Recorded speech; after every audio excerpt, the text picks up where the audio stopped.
위대하신 하나님이라는 제목으로 말씀을 나누려고 합니다. 사사라는 말은 이제 오늘 우리가 이제 여호수아를 끝나고 여호수아가 세상을 떠나고 이제 이스라엘 백성들이 가나안 땅에서 살아가는 그 생활, 그런데 그 생활을 주로 이제 사사기에서 다루고 있습니다. 사사들을 통해서. 그래서 오늘은 이제 그러한 내용으로 말씀을 나누려고 하는데, 이 사사라는 말은 재판관, 지도자, 그런 뜻이 있습니다.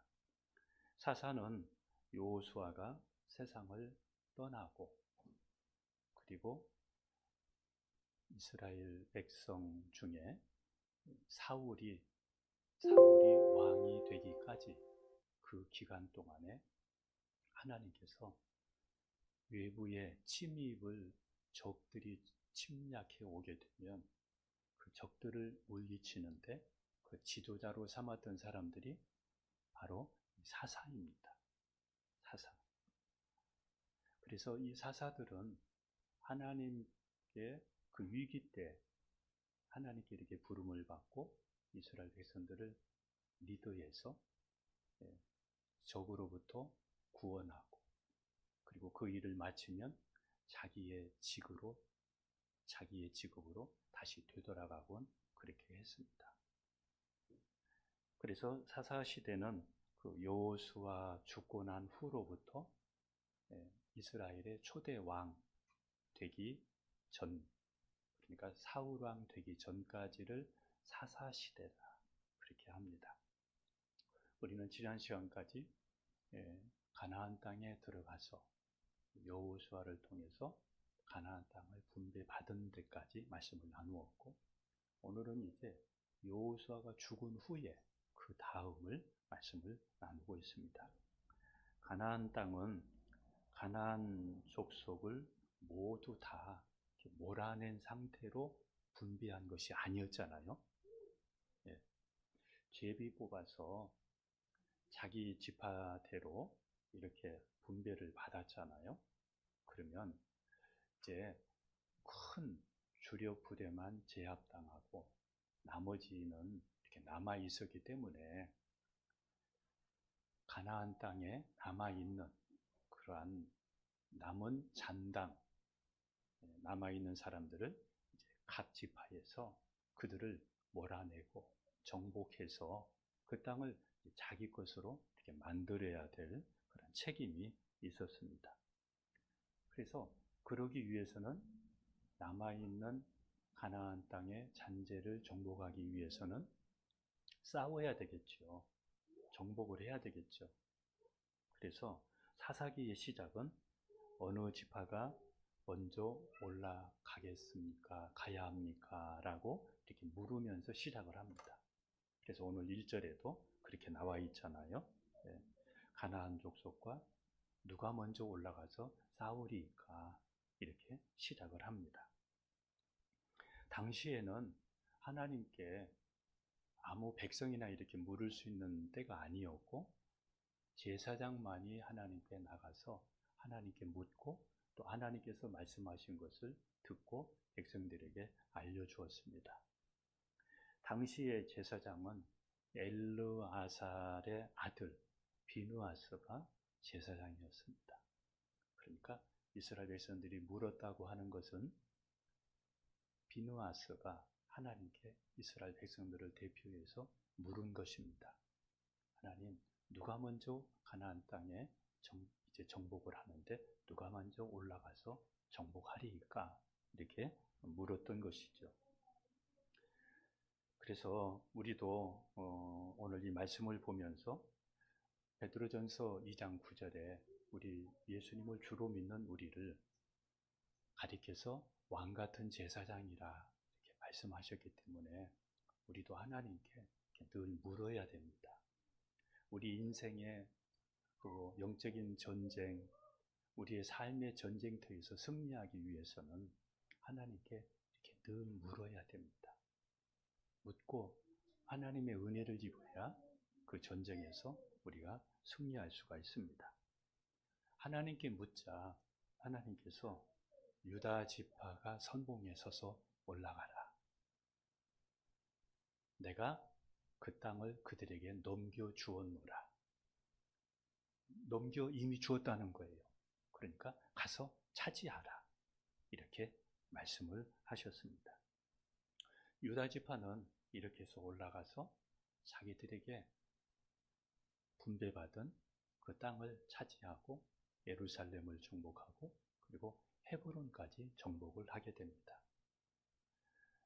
유다 지파가 정복한 예루살렘은 이스라엘의 수도가 되고 그리고 나중에 여기에 예루살렘 성전이 세워지게 됩니다. 유다 지파는 이스라엘의 12지파 중에 가장 큰 지파입니다. 인구수가 20세 이상으로 약 한 7만 6천 명 정도 이렇게 되는데 가장 큰 지파이면서 또 유다 지파는 믿음이 가장 강한 지파입니다. 믿음이 큰 지파였습니다. 어떻게 해서 유다 지파가 믿음이 강한, 믿음이 큰 지파가 될 수 있었느냐 하면 유다 지파의 족장이 믿음이 좋았기 때문입니다. 유다 지파의 족장은 갈렙이었습니다.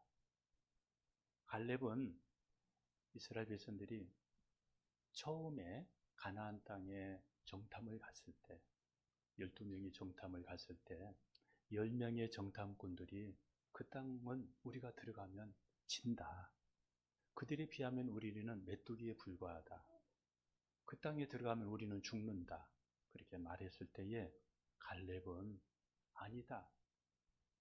그들의 신은 떠났고 하나님은 우리와 함께 계시고 그들은 우리의 밥이다. 들어가자. 정복하자.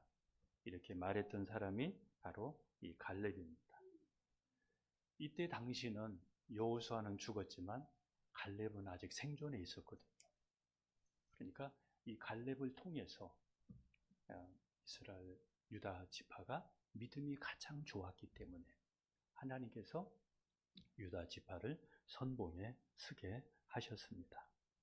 하나님의 말씀을 듣고 유다 지파는 시므온이라는 지파에게 이야기를 합니다. 우리가 분배받은 땅에 우리 함께 가서 우리를 도와서 정복하자. 그러면 너희 지파가 싸울 때 우리가 함께 싸워줄게. 이렇게 해서 두 지파가 올라가게 됩니다. 시므온 지파는 인구수가 약 한 2만 2천 명 정도. 그러니까 유다 지파의 7만 6천 명에 비교하면 아주 작은 지파지요. 그러니까 큰 지파가 작은 지파를 협조를 얻어서 자기들이 분배받은 그 땅을 정복하려고 이제 합니다. 시므온 지파가 이렇게 작은 지파가 된 것은 모압의 여인들이 이스라엘 남자들을 음란으로 유혹할 때 여기에 많은 시므온 지파 사람들이 거기에 넘어가서 그때에 2만 4천 명이 죽임을 당합니다.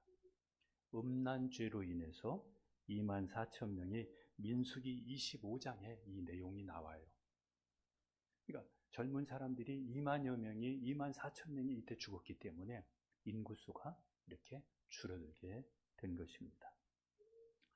그런데 시므온이 함께 참여한 이 전쟁은 무슨 의미가 있느냐면 유다 지파인 예수 그리스도 그리고 연약하고 부족한 시므온 지파는 교회를 상징합니다. 하나님은 유다 지파의 기업을 함께 누리는 시므온과 같은 우리 교회, 우리 그리스도인들과 함께 하나님의 나라를 기업으로 누리게 하셨다는 그러한 구속사적인 의미가 이 내용에 포함이 되어 있습니다. 용장 밑에 용사가 있고 졸장 밑에 졸병이 있다는 말이 있습니다.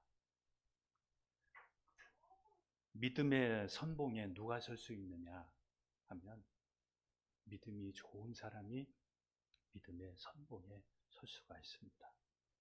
가정이나 자녀들을 누가 믿음으로 세울 수 있느냐? 믿음이 좋은 사람입니다. 믿음이 강한 사람이 가정도 자녀들을 믿음으로 이렇게 세울 수가 있습니다. 그리하여 하나님의 말씀이 나와 우리 가정에서 실행이 될 수 있도록 그 믿음의 사람을 통해서 가정의 선한 싸움들이 계속해서 일어나면서 믿음의 더 큰 용사로 세워지게 되는 것입니다. 그렇지 않으면 구르지 않는 돌은 이끼가 끼고 고여있는 물은 썩는 것처럼 가정에 신앙생활 오래 가지고 있어도 오래 있으면 움직이지 않으면 썩고 변하고 맙니다.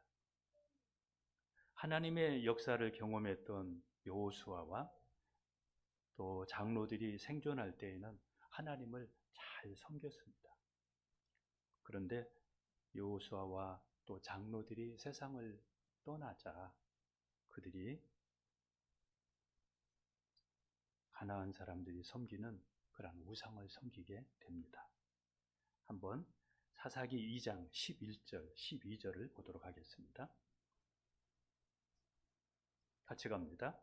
이스라엘 자손이 여호와의 목전에 악을 행하여 바알을 섬기며 애굽 땅에서 그들을 인도하여 내신 그들의 조상들의 하나님 여호와를 버리고 다른 신들 곧 그들의 주위에 있는 백성의 신들을 따라 그들에게 절하여 여호와의 진노하게 하였으되.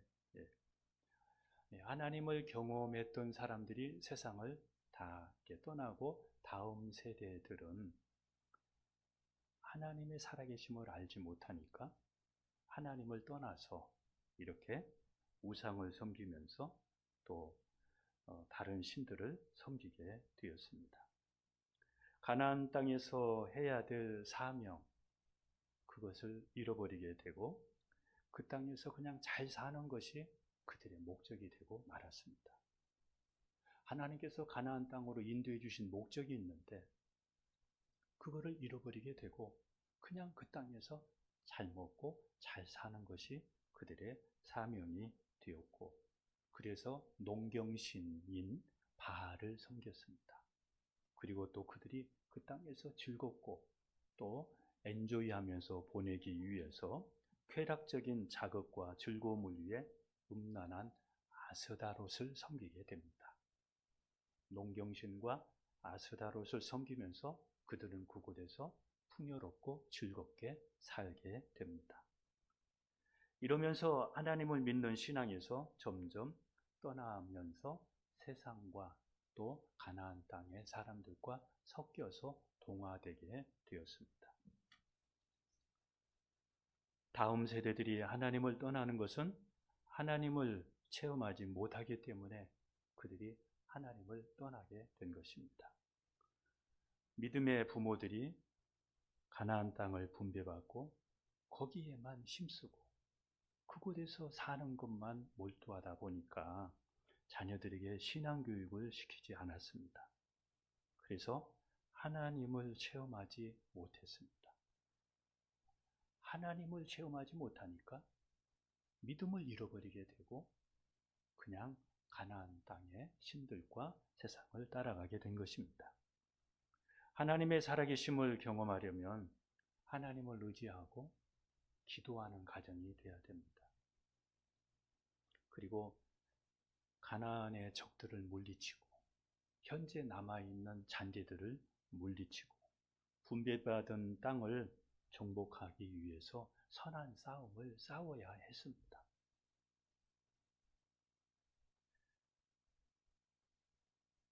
그런데 이게 없으니까 야성을 잃고 육의 사람이 되어서 그냥 불신자가 되고 말았습니다. 신앙은 생물이기 때문에 가만 놔두면 변합니다. 변질되고 맙니다. 하나님을 의지하고 말씀과 기도로 깨어있지 않으면 누구든지 이끼가 끼고 고인물에 썩듯이 신앙도 변하고 맙니다. 나와 우리 가정이 사는 것은 세상의 것이 아니라 살리는 것은 영이니 육은 무익하니라 말씀하신 것처럼 나와 우리 가정이 사는 것은 영이지 육이 아니라는 것을 알아야 됩니다. 내가 누구이며 무엇을 해야 하는지를 알고 그리고 말씀과 기도로 그것을 행하는 사람만이 믿음이 살고 그 가정이 회복이 일어납니다. 하나님은 하나님을 떠나 우상 숭배하는 이스라엘에게 진노하셔서 그들을 사방의 대적의 손에 넘겨주게 됩니다. 그들이 깨닫고 돌아오도록 주변의 나라들에게, 주변의 사람들에게 이걸 넘겨주게 됩니다. 그들이 패배하게 되고 다른 사람들이 지배를 받게 되고 이러니까 고통 중에 회개하고 하나님을 찾고 기도할 때 그때 하나님께서 사사를 세워서 그 고통에서 그들을 건져주시고 그리고 하나님 신앙으로 다시 되돌리곤 하십니다. 다시 하나님으로 믿음으로 살 수 있도록 그렇게 하셨습니다. 이렇게 해서 이스라엘은 12명의 사사들을 하나님이 사용을 하십니다. 왜냐하면 그 생활을 반복했기 때문입니다. 애굽은 세상을 의미하고 광야와 가나안 생활은 교회 생활을 의미합니다. 여기서부터 중요합니다. 애굽은 세상을 의미한다고 하면 세상에서 구원받은 이스라엘 백성들이 광야 생활과 가나안 생활을 하게 되는데 이 광야와 가나안 생활은 지금의 교회 생활과 같습니다. 애굽에서 구원은 받았어도 광야에서 죽은 사람이 많았다는 것을 우리는 기억해야 됩니다. 가나안에 들어갔어도 하나님을 떠나 우상을 섬기는 사람이 많았다는 것을 기억해야 됩니다.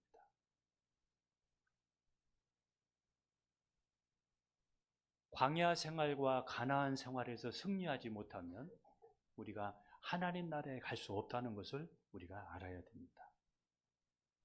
광야와 가나안의 교회 생활을 잘해야 천국도 가고 그리고 하늘의 상급도 받습니다.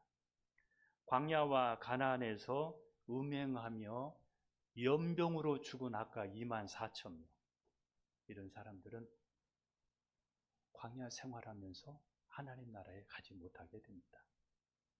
그리고 가나안 땅에 들어가서도 탐심 때문에 금과 은과 또 외투를 숨겨두었던 아간은 하나님의 진노로 그는 멸망을 받고 말았습니다. 이렇게 광야 생활과 가나안 생활에서 하나님께 징계를 받고 죽은 사람들은 하나님 나라에 가지 못한 사람을 뜻합니다.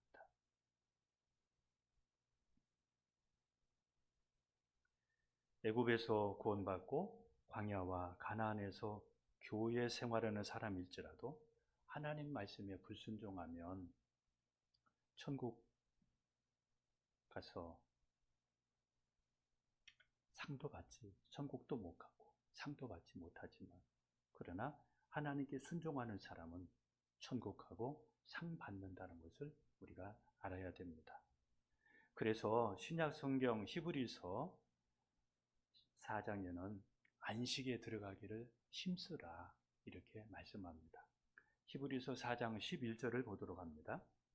그러므로 우리가 저 안식에 들어가기를 힘쓸지니 이는 누구든지 저 순종하지 아니하는 본에 빠지지 않게 하려 함이라. 안식에 들어가기를 힘쓰라 이 말은 천국에 들어가기를 힘써라 이 말입니다.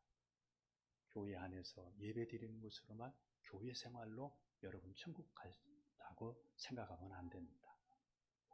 우리가 안식에 들어가기를 힘써야 되고 예수님을 나의 주로 믿고 하나님 말씀대로 우리가 살아야 복을 받고 천국도 가고 상 받는다는 것을 알아야 됩니다.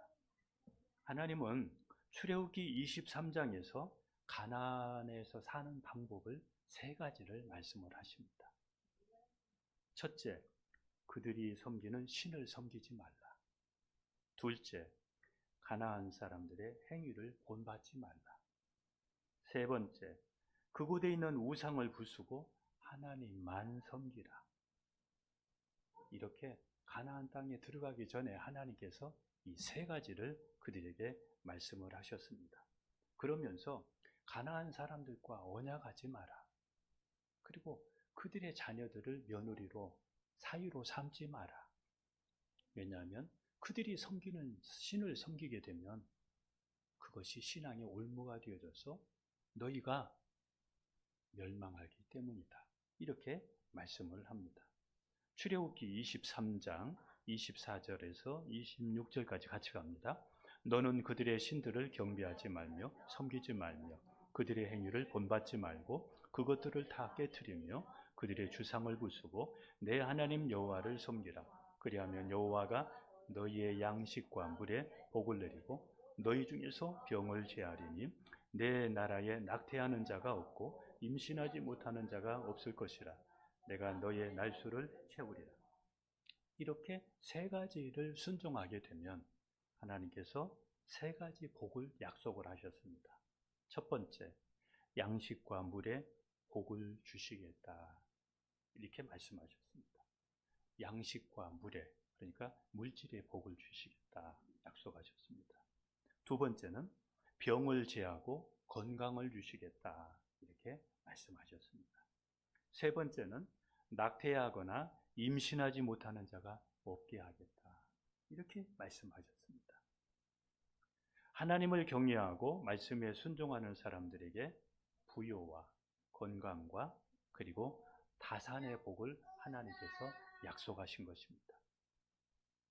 사사기의 주요 주제는 하나님에 대한 불순종, 그리고 하나님의 심판, 그 가운데서 힘드니까 회개하고 하나님을 찾을 때 하나님께서 다시 그들을 구원하는 불순종, 심판, 회개, 구원, 이것이 사사기의 주요 주제입니다. 하나님의 말씀을 떠나 죄를 짓고 그리고 주변 나라의 침략을 당하고 그리고 고통 속에 하나님께 기도하고 회개할 때 하나님께서 사사들을 통해서 그들을 구원하는데 이것이 7번이나 반복됩니다. 12명의 사사를 통해서 7번이나 이렇게 반복이 됩니다. 그러니까 이스라엘 백성들은 살만하면 또 다시 죄짓고 침략당하고 어려움을 당하고 그리고 사사를 통해서 다시 건져주시면 또 살만하면 또 다시 그렇게 세상을 따라가고 하나님을 버리고 우상을 섬기고 이것이 반복되는 것이 사사기의 내용입니다. 사사기를 한마디로 표현하면 사사기 21장 25절입니다. 21장 25절 같이 한번 보겠습니다. 그때에 이스라엘에 왕이 없으므로 사람이 각기 자기의 소견에 옳은 대로 행하였더라. 그곳에 이스라엘 백성들에게 왕이 없었다 이렇게 말합니다. 그래서 사람들이 각각 자기의 소견대로 살았다는 것입니다. 여기서 우리에게 중요한 것이 있습니다. 하나님의 백성들의 왕은 하나님이십니다. 우리의 왕은 예수님이신데 그런데 하나님의 뜻을 따르지 않고 그냥 자기 소견대로 자기 하고 싶은 대로 살았다는 것입니다. 하나님의 백성은 하나님을 왕으로 모시고 살아야 되고 하나님의 말씀을 왕의 말씀으로 여기고 살아야 했었습니다. 그런데 이스라엘의 다음 세대가 하나님을 섬기지 못한 것은 이러한 신앙 교육을 시키지 못했기 때문에 자기 소견대로 살아가도록 놔뒀기 때문에 이스라엘 백성들이 하나님을 떠나게 되었습니다. 우리가 죄사함 받고 천국 가기 위해서는 예수님을 나의 주인으로 영접해야 되고 하나님의 말씀대로 살면서 가정 예배를 통해서 신앙을 지키고 그리고 선한 싸움을 싸워야 됩니다. 세상과 선한 싸움을 싸우고 말씀대로 살기 위해서 선한 싸움을 싸우고 그리고 말씀을 자녀들에게 잘 가르쳐서 하나님을 경외할 수 있도록 해야 됩니다. 가만히 있으면 하나님을 경외할 수가 없습니다. 세상과 싸우면서, 죄와 싸우면서 하나님께 기도할 때에 간증이 있고 하나님의 살아계심을 경험할 수 있는 것이지, 그냥 가만히 있으면 아무 일도 안 일어나는 것입니다.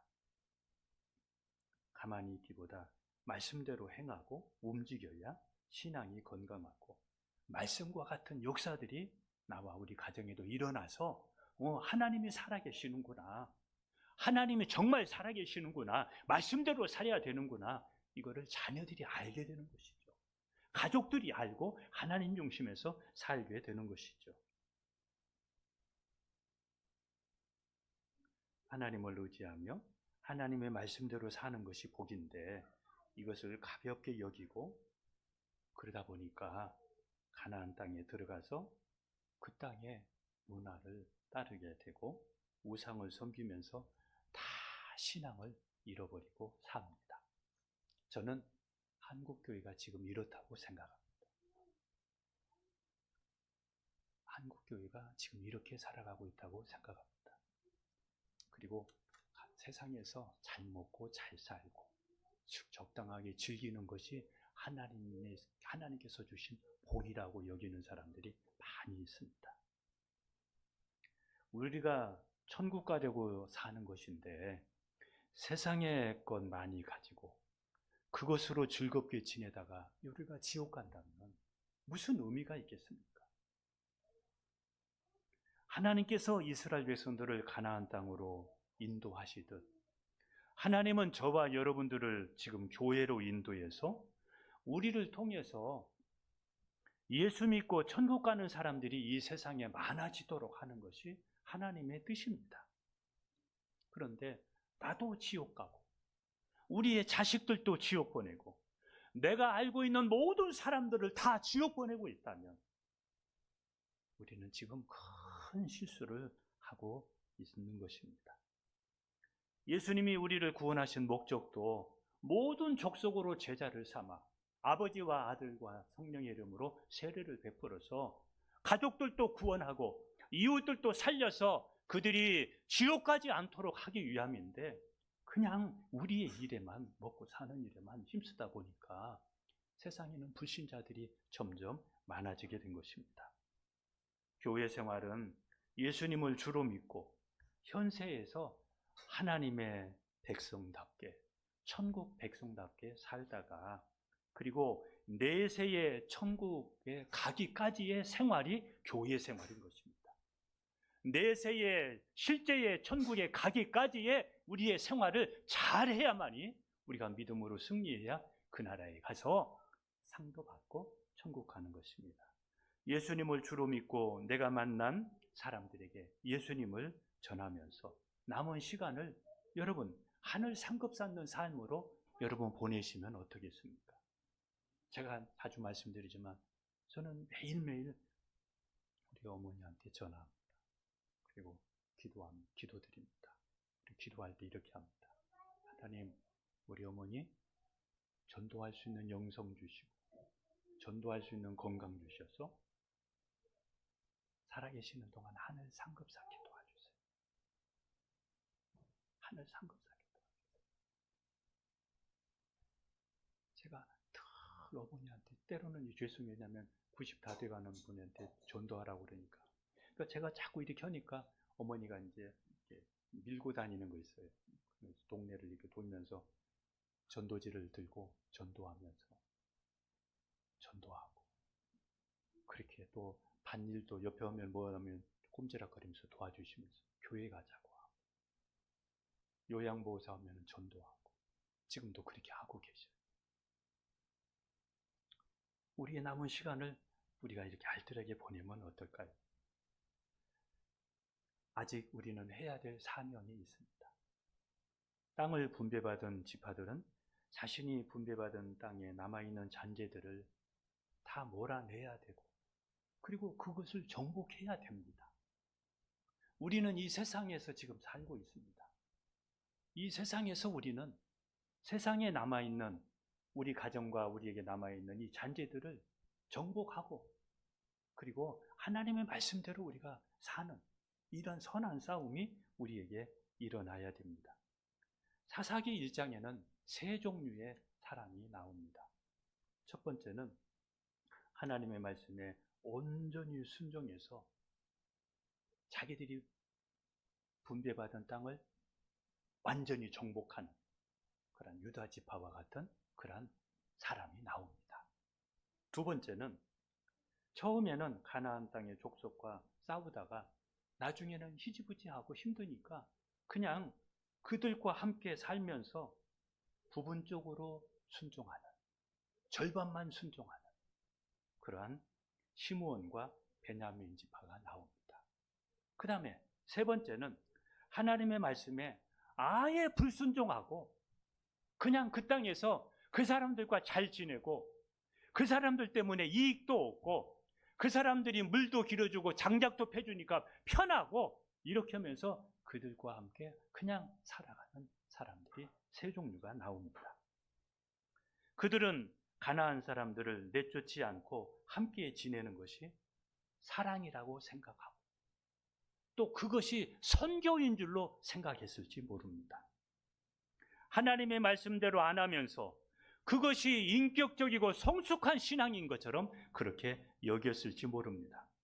하나님 말씀보다 내 방법이 옳은 것처럼 사는 것이 여러분 불순종이고 그리고 인본주의입니다. 자녀 교육을 지금 이렇게 시키는 사람이 많고 가정 생활을 이렇게 하는 사람이 너무너무 많습니다. 인본주의인데 불순종인데 그것을 성숙한 신앙인 것처럼 알고 있는 사람이 너무 많다는 것입니다.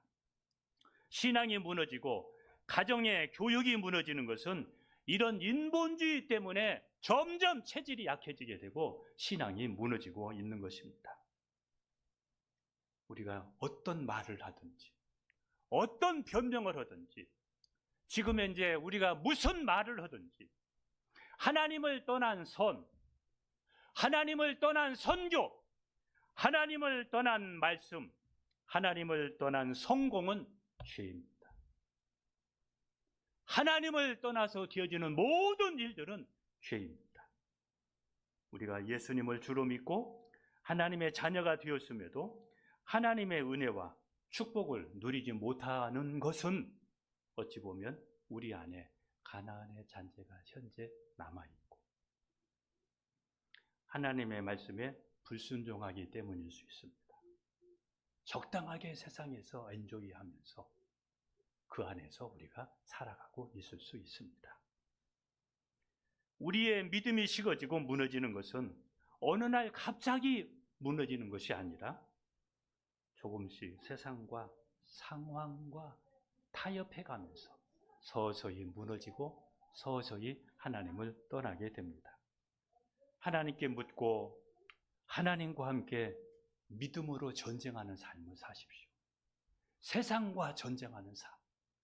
세속화가 우리 가정에 들어오지 못하도록, 세속화가 내게 들어오지 못하도록 전쟁하는 삶을 사십시오. 룻기는 사사 기도 시대에 일어난 내용입니다. 오늘은 제가 룻기까지만 다루려고 합니다. 사사 기도원 시대에 일어난 일입니다. 룻기에는 하나님의 말씀대로 살지 않고 잘못된 선택을 한 한 가정이 나옵니다. 그 가정의 가장은 엘리멜렉입니다. 이스라엘에 흉년이 들었습니다. 어려움이 왔습니다. 그때 이 엘리멜렉의 가정은 모압으로 갑니다. 살기 위해서 하나님보다도 약속의 땅보다도 그곳에서 하나님으로 견디고 극복하기보다도 빵을 선택하고 빵을 찾아서 모압으로 가게 됩니다. 이 엘리멜렉의 이름의 뜻은 이런 뜻이 있습니다. 나의 하나님은 왕이시다. 이름은 이렇게 좋은데 그런데 어려우니까 그 땅을 버리고 모압 땅으로 가서 살 길을 찾았습니다. 그는 하나님을 왕으로 모시고 흉년의 때를 약속의 땅에서 극복해야 되는데 극복하지 못한 것이죠. 더구나 모압은 아까 앞에서 말씀드렸듯이 모압의 처녀들이 이스라엘 청년들을 유혹해서 하나님께서 연병으로 24,000명을 죽인 그 음란한 그곳을 향해서 이 엘리멜렉의 가정이 아들 둘하고 자기 아내하고 함께 모압으로 가서 삽니다.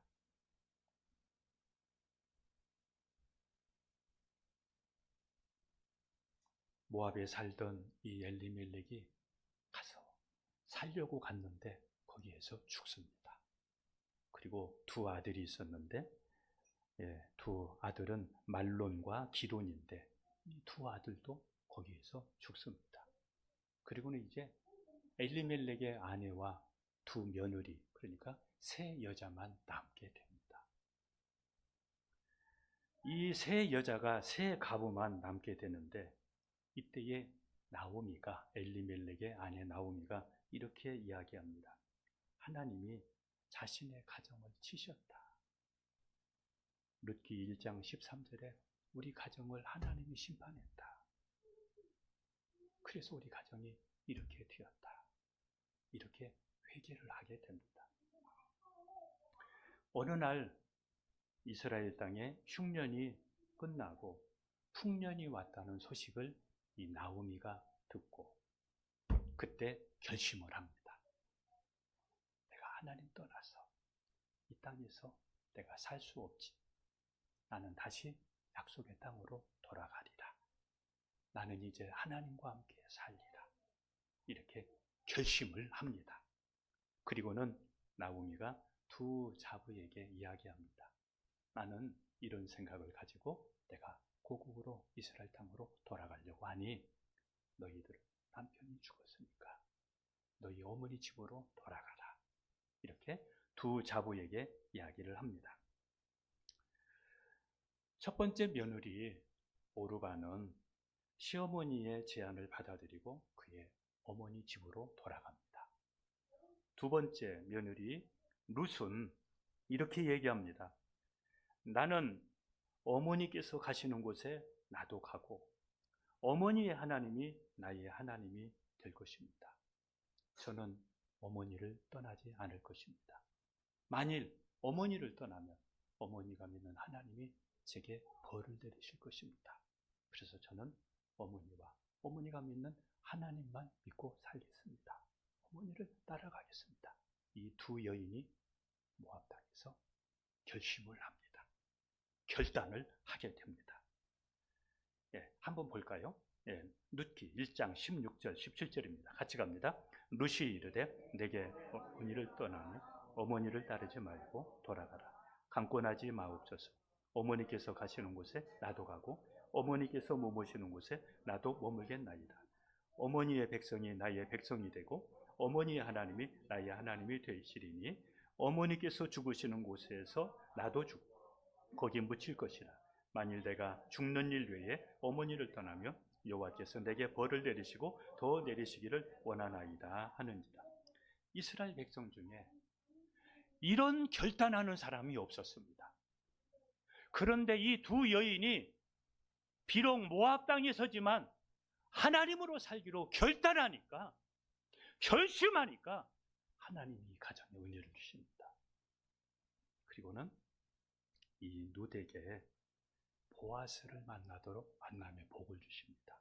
이 두 자매가 이스라엘 땅으로 왔는데 이 룻이 이스라엘에서 가나안 땅에 와서 보아스를 만납니다.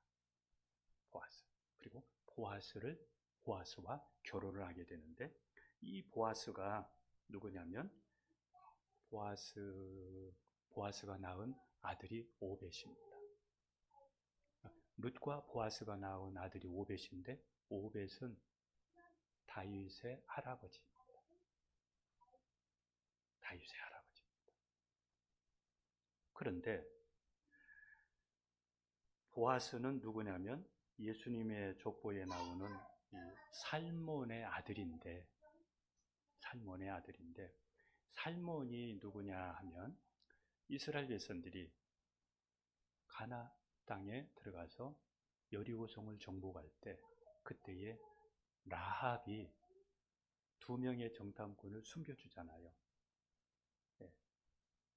근데 그 라합하고 결혼한 사람이 살몬입니다. 그래서 한쪽에서는 이런 이야기를 합니다. 혹시 이 살몬이 그때 정탐꾼으로 갔던 정탐꾼이 아닐까? 그래서 그의 믿음의 신앙에 매력되어져서 이렇게 결혼하지 않았을까? 이런 이야기도 합니다. 그래서 이 두 사람은 룻은 다윗 왕의 그 왕가의 한 그 고조 할머니가 되고, 그리고 또 한 사람은 이 증조 할머니가 됩니다. 룻은 증조 할머니가 됩니다. 자, 이제 말씀을 마치겠습니다. 모든 일은 하나님이 하십니다. 우리도 이제 하나님으로 살리라. 나도 이제 말씀으로 살리라. 이렇게 다짐하고 한번 새로운 시작을 하면 어떨까요? 하나님께서 우리의 믿음을 보시고 여러분에게도 하나님의 기쁘신 뜻을 이루시리라 저는 믿습니다.